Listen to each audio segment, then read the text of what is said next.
Hello, once again, I'm joined by Frankie Foster to go through Wednesday's 7 races on the ITV7 free-to-play game. And that sees 5 races from the second day of the Cheltenham Festival and 2 from Huntingdon this time. And hopefully we can come up with some winners like we might have done on the first day because we're recording ahead of it at this time. But if we are to do so, there's a £200,000 jackpot on offer for the second day of the Cheltenham Festival with the ITV7. Like I said on the first one, by joining our free-to-play ITV7 league this weekend, you'll then be in the league for Cheltenham to join and hopefully try and win £100 each day, finish top of the leaderboard. And there's over 1 million in total jackpot prizes up for grabs across the week. All you've got to do is use code TWE 2023 to join our league. T's and C's and all details will be in the description on the YouTube. So on the YouTube show, just have a look and get involved if you want to. Frankie, having a little chat off air, weren't we? Obviously, we did the first days. We are recording ahead of the first day, just how it goes, with obviously being very busy. It goes to the Cheltenham Festival. But you are in Cheltenham, so we could do with a bit of weather watch. I am, yeah, and I've been up the course today. So we're talking as it's Monday today, but you'll see this whenever you do. Yeah, I actually walked the course with Ruby, which was very insightful. And I'd say probably the word I took out of it was tacky ground. Where there was obviously racing, October, November, and into the new year. And then there was that dry spell. I don't think it did a whole lot of good for the growth of the grass. So there would be some patches where there's maybe slightly more mud than you'd expect. And when you combo that with the rain and then all the racing that's going to happen on it day one, I think it will be testing ground by Wednesday. And, a bit of sun was poking through today, but with racing, with the rain, even if it starts to dry out, it'd be tacky, it'd be sticky. I think it could be quite hard work for some horses. So I'm no ground expert, but I did have the help of Ruby Walsh. I have walked it and I am in Cheltenham and it has been raining, a reasonable amount. So it will be testing, in my opinion. Well, you're in a better position than most to tell us what's going on, so it's very insightful. And we are looking ahead, obviously, to the second day of the Cheltenham Festival and the 2 races from Huntingdon. So we're going to start with the first race on the second day of the ITV7 game, free-to-play game, and it is the Grade 1 Ballymore Novices Hurdle at 1:30. Another cracker to kick us off on day 2. And we've got a strong favourite. It's been the talking horse of the Cheltenham preview nights, Impere Pass, been declared for this race. I know a lot of the Irish are liking this and could be one of their bankers of the week. Frankie, are you with Impere Pass or are you going against him? I'm not. And the reason being, I'd made up my mind before these preview nights, and I'd be furious with myself if I let all of these preview nights take me away from my selection, and then it went and won. So I'm sticking with the British. I'm sticking with Paul Nicholls, who's never won the race. Hermes Allen, who comes out of a Challow, who that race has an awful record of producing winners here. But I'm going with the fact that Hermes Allen is that good. He can defy stats, he can defy history. And the thing that has slightly swayed me or brought back confidence is the ground, because he went so well in the Challow on what was just bottomless ground. So yes, Imperi Pass is a talking horse, and you've got to give him respect when money comes and when anyone really who has a good sort of reputation and a good relationship with the Willie Mullins yard have all been saying that he is a banker. But I'm going to stick with the British. I'm sticking with Hermes Allen. Yeah, Hermes Allen's obviously got a big chance, and he has been the anti-post favourite for this race for quite a long time. Obviously, he's not now getting closer to the race day. For me, I haven't jumped on the bandwagon of Impere Pass, as in I've just started to like him. I've liked him for a long, long time. Impere Pass, I know we're talking about the ITV7 game. You've got to take the prices of what they are now, but I'm on at bigger prices, and it's a horse that I absolutely love. Ever since I saw his first run on the 20th of December at Naas, the way, look, he didn't beat the best in the world, but the way he pulled away, it was 18 lengths clear over 2 mile 3. And when you just visually, you don't even look at what the clock's saying, you visually just take in what a horse has done. I thought that's special, that is.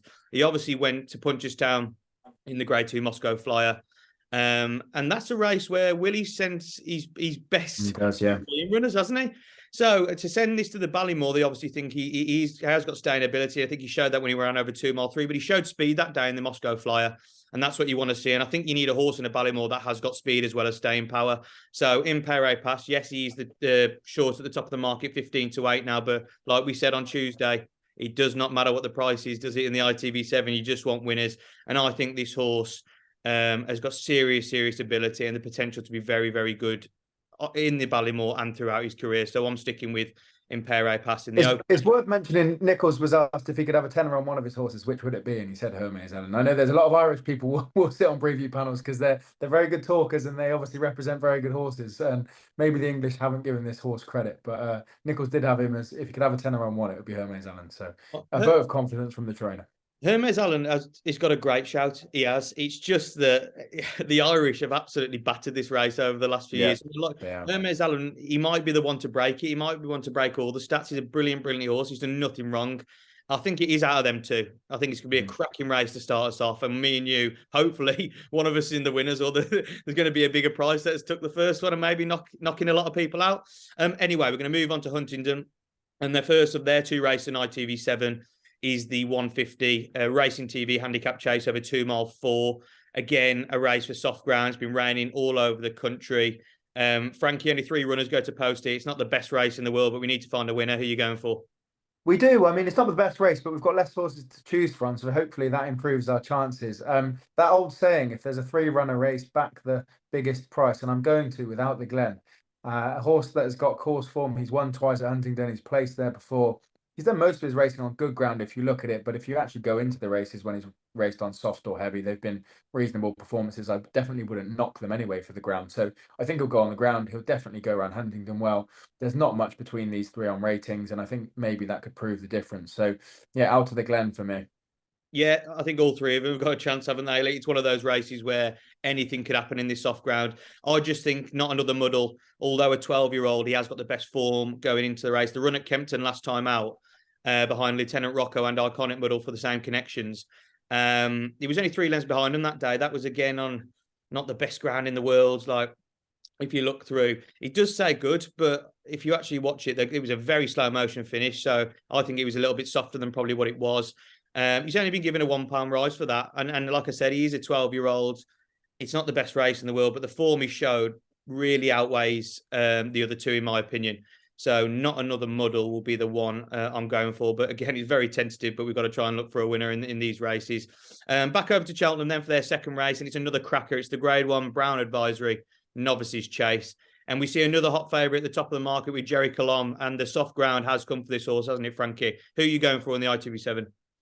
It has, yeah. I've been picking holes in the favourite. Or maybe not picking holes, that's the wrong word. He's seriously a class act, but there are reasons to go against him. And I've been trying to find an angle in. My angle for a while has been Time Hill, but probably more an each way price to try and stay on into a place. So I'm going to take a chance on Sir Gerhard, last year's Ballymore winner. Really, really classy. Not the ideal prep coming into this race, only going over fences once. And you could definitely pick holes in his jumping that day, but he wasn't in much of a race. I really think he will improve for being in a proper race here at Cheltenham with a decent pace, and I think that will just sharpen him up, and he will jump his fences better than we maybe saw. He's got great form around Cheltenham. He is the class act. No, it's not the ideal prep, but no better man than Willie Munners to have one ready for the festival. And I think if you looked at what he did last year, this would probably be the race that you'd have him for. So to get hard for me to sharpen up his jumping in a hotter race than last time. Yeah, like you say, he is definitely the class act in this field. Obviously, winning the Ballymore last year, Grade 1 winner over Shorter as well. And he's getting back to in the market. Currently, we're recording on Monday, and he's currently 5-1, being bigger prices before that. Saying that though, I do like Segura. I think he's got a great chance. But we've talked about this before. Jerry Colomb. Yeah, you love him, don't you? I absolutely love this horse. He hasn't let me down yet, and I hope he doesn't break me out on the biggest stage. But what he did at Sandown showed to me that if there wasn't much rain to come on Tuesday as well, and it did soften out to a little bit of good to soft, I wouldn't be as worried. Look, the soft ground is going to be exactly what he wants. But at Sandown, he showed in the Scilly Isles, he wants 3 miles. He even wants further, I think. I think this horse could be Gold Cup, Grand National in time. Honestly, he wants that far. He'll keep running for you. And all he's run out was over 2 mile 4. He's a back-to-back Grade 1 win. Obviously, he went to Limerick. That was soft ground. He stayed on best of the rest to win. Good to soft ground at Sandown, stayed on best of the rest to win. He beat some good horses that day. I actually think if you look at that race, Balco Coastal is going for the Turners, not without a chance on the Thursday in that race. I don't think he'll beat Mighty Potter, but he might run into a place. But yeah, Jerry Colomb, he's 8 out of 8 if you include his point-to-point. He's shown nothing to me that he's not going to love the step up to 3 miles. The soft ground's in its favour. I can't pick a hole in him. I really can't. I absolutely love him. And I hope he goes and does the business again for me. on Wednesday. Right then, Huntingdon's final race on the ITV7 free-to-play game. It's the 2:30 maiden hurdle over 2 miles. Frankie, who do you like in this one? I thought you were going to say final race at Huntingdon. Then I thought, Jesus, I haven't had a look at that. The 2:30. Thunderclap. I'm going to go for the flat convert. There are probably a couple in here from the flat. They tried this horse in a class 2. It's been tried in better races than this anyway, and hasn't run awfully. Went off 100 to 1 shot for a class 2, and then 40 to 1 the next time in a class 3. Then was in the places, or fourth anyway. In a class 4 last time out. So he's slowly been sliding down to the ability that he probably should be racing at. Maybe he performs better at home than he has been, but whilst doing that, he's also been gaining experience over hurdles. So I think that will kind of balance out, and they've probably now met a race that he can go and win. So he's slided into, down the classes in terms of racing quality, but also I think will be improving with every run as well over hurdles. So yeah, now's a good time for him to strike. Thunderclap. Yeah, Thunderclap for Hughie Morrison off the flat, and Hughie Morrison's obviously done well with horses that have come on off the flat, gone over hurdles and ran well, like Not So Sleepy being one of them, who runs in the champion hurdle on Tuesday. I found this quite tough, but the little angle I found in for Ollie Murphy and Moore Magoo, or Margot. Ollie Murphy double if mine goes in. Yeah, yeah. With this horse, I was just having a look through its form. Look, it's been off the track for 731 days. It's a big ask for it to come back and win, but he holds some serious form off the 2 runs he had previous. Look, he's obviously had problems. He's been a fragile horse, and he's got to be on it on the day to go and win, with a couple of horses in with chances. But if you look back to his hurdles debut in February 2021, he was 5th that day. He finished behind the winner, Gal Road, who's obviously gone on to be a nice horse for Nigel Twiston-Davies. And he actually finished ahead of last year's mare's novice hurdle second, a horse with no name. So the form of that isn't too bad. He then went to Warwick on soft ground, so he'll handle this soft ground at Huntingdon.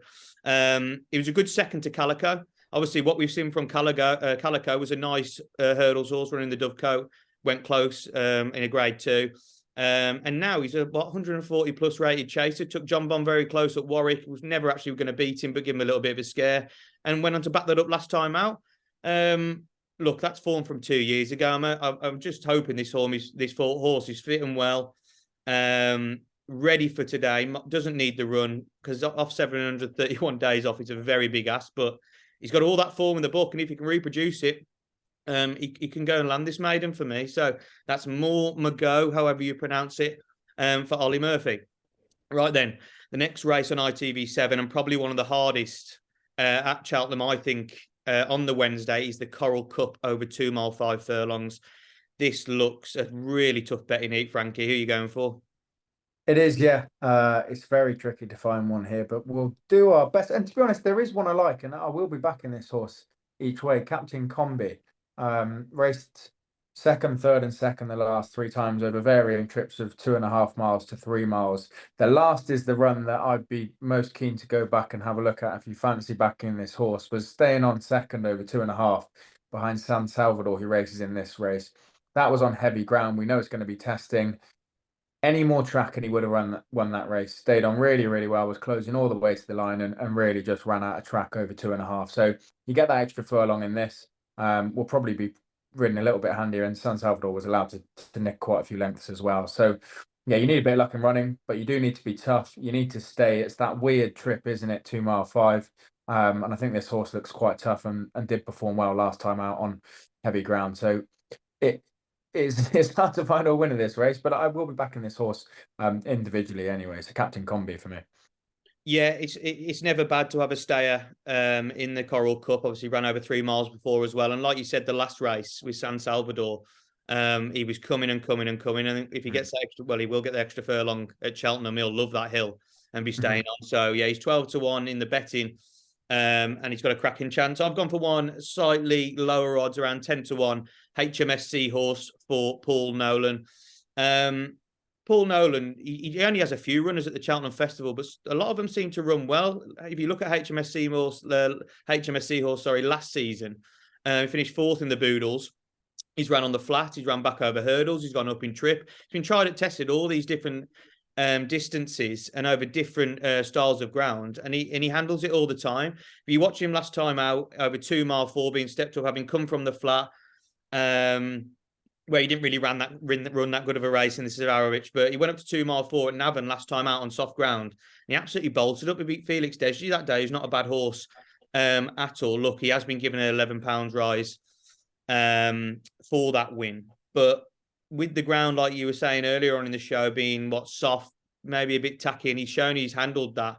And the step up in trip last time out only helping him. I think HMS Seahorse at 10-1 has got a great chance of filling the placings, and hopefully if the ITV7 can go close. But like you say, you need a lot of luck in running. And to be fair, the stats do lie with horses at bigger prices in this race. There hasn't been many favourites go and win this race. So for us taking on the favourite, it might actually be a good thing in this race. So hopefully we found the winner there. The big race of the afternoon then, from Cheltenham, and the penultimate race on Wednesday's ITV7 free-to-play game. It's the Queen Mother Champion Chase. I think 4 or 5 horses have got a chance in this race, Frankie, but Edwardstone tops the market. He's obviously got to take on Enigami and Editor de Jeet again. Gentleman to me obviously come out the race that would have had a chance maybe. But who are you going for? I'm sticking with Edwardstone, but it is worth saying that by the time people place their ITV7 for Wednesday's card, if it has kept on raining, I might be inclined to change my selection to Energumene. I think maybe he's just slightly tougher than Edwardstone, but Edwardstone's got more class and more speed. I would just start to worry if it was, we don't know what's going to happen. It's only Monday as I'm speaking, but if it does continue to rain quite a lot by Wednesday, I might swap my change, but I'm going to stick with Edwardstone on what we know at the moment. I think he's a class act. I think he's a tailor-made champion chaser, and I really fancy him to go and win this. Yeah, I'm with you. I think you're very sensible with what you say there. With the soft ground, Edwardstone wouldn't want it too soft. But I just think we'll see a bit of a different Edwardstone than we did against the last race in the Clarence House Chase. Look, he came out lame off the back of that race and still lost by a head. I think that says everything you need to know about where Alan King knows he can get this horse. He ran the race last time to beat Enigumene, and when he beat Enigumene, he thought, "Oh Jesus, I've got to go and catch Editor de Jeet." He didn't think he was going to be that far ahead. I think he made up 7-8 lengths in absolutely no time and just gassed up the hill, and that happens. I think the race will be ridden very differently. I think he'll know what he'll need to do against Editor de Jeet. He'll know what he needs to do against Enigumene. The soft ground, look, it's a bit of a hindrance to him because he prefers it with a bit of good in the description. But he's been very underestimated throughout his career, hasn't he? Obviously, winning the Arkle last season. He's got every right to go and win this race. He was a good hurdler before that at Cheltenham, running well in the county hurdle. He's got a cracking record round here. And I hope he can go and do it. So I'm going to stick with Edwardstone and hope he can get it done, because I think he deserves it. He's been underestimated the whole way through his career. He's got a cracking chance. And I do think that form from the Clarence House will be reversed with Editor de Jeet. The final ITV7 race we're going to cover on the second day of the festival, it's the cross country. Look, this race is Marmite, isn't it, for a lot of people? You either love it, you either hate it. But if you want to win the ITV7, you've got to find the winner. So, Frankie, this season, this looks a bit of a classier renewal. Obviously, we've had Tiger Roll over the last few years. Delta Work stepped into it last year, broke everyone's hearts, broke my heart massively. So I wanted Tiger Roll to win that. But he was the class act in the race, wasn't he? A multiple Grade 1 winner that went and ran well in the National after that. But it's almost flipped on its head this time, because you've got the class horse in Galvin that's a Grade 1 winner, finished 4th in the Gold Cup last season, was probably going to go to the Gold Cup this season if Conflated wasn't going for the yard. So he's going to have a big chance as well. And I think he's probably out the top 2 in the market, isn't it? Yeah, it's really tricky, this one. And you've even got Franco Deport in there, who I don't know if he's ever won a Grade 1. He's ran in plenty anyway. He's placed in some. He's rated 158. There's 3 classy horses at the top of the market. Franco Deport's actually quite interesting to me. He's raced over the trip before over in France. He does stay. I don't really know what to do with this race, if I'm honest. I've gone backwards and forwards many times in my head. And for all that I said, I try not to listen to previews. I'm probably going to take a chance on Galvin. He hasn't ran to form this year, but Gordon said that they've been trying other things with him with this in mind. And if that plan has affected what we've actually seen on him on the track so far, with this always being the aim, and he's as good as they think he is, and he's in good form like they say he is, and he's taken the cross country like they say he has. If all those things are correct, then, like you said, he's the class act. So Yeah, I'm going to take my chance. And I was a massive doubter. You know, after the November meeting, I said all roads to Cheltenham for Dow to work. I couldn't see anything else in this field, bar those two I've mentioned, beating him. And you know, you've got two bloody Grade 1 horses to beat. So I'm going to go with Galvin. You know what? I'm joining you, and I don't know if we're being really foolish or not, because I know. I'm just look. Delta Work will love the soft ground. That's what got him to beat Tiger It Roll is, yeah. last year. That's what made him win last year, yeah. Yeah, it was. And obviously, if it stays soft, he'll absolutely love that. Whereas Galvin probably won it with a bit of good in the description. I was just looking through them. Franco de Port was a Grade 1 winner as well at Leopardstown. 2020 at Christmas. So yeah, he has got the form in the book as well, and obviously been tried at this. But the reason why I'm going for Galvin is because I saw exactly what they did last year, Gordon Elliott, and I didn't believe it. I didn't believe it could happen. I didn't believe they'd do it to Tiger Roll. And if they can do that to Tiger Roll with a class horse, Galvin's probably got more potential on his side than what Delta Work has now at his age. So I think obviously he's lost his way massively over the last two runs in Grade 1s over in Ireland. Obviously, he won the Savills Chase last season, which was a massive run, beating Applutab, was only fourth in the Gold Cup, but it's still a good run. He was hardly beaten by Protector at Applutab, was cracking that day. And Ellerindo was in second. But I just think the change to this, and obviously he's been running around Cheltenham over the cross-country track. He'll know it by the time he goes round it because he's been trialled round there. I just think what they did last season sticks in your mind, and I think they'll do it again. I think Delta Work will run close, and I think he'll love the soft ground. But I just think Galvin might just have the little bit of like youngness on his side that might just beat him. And winning a national chase round Cheltenham, we know he stays this trip no problem. He's always wanted a trip. They even talked about sending this horse to the Grand National before the Gold Cup last season. So they've got no problems with stamina. So yeah, I'm just going to go for the youthfulness of Galvin, and I'm with you, head of Delta Work. But look, I think it's out of them two, top two in the market, and even Frankie de Port could fill the place as well. Frankie, that's it for Wednesday's ITV7 free-to-play game. Thanks, as always, for the selections. We've got 2 more days. We'll be back, won't we, for Thursday and Friday.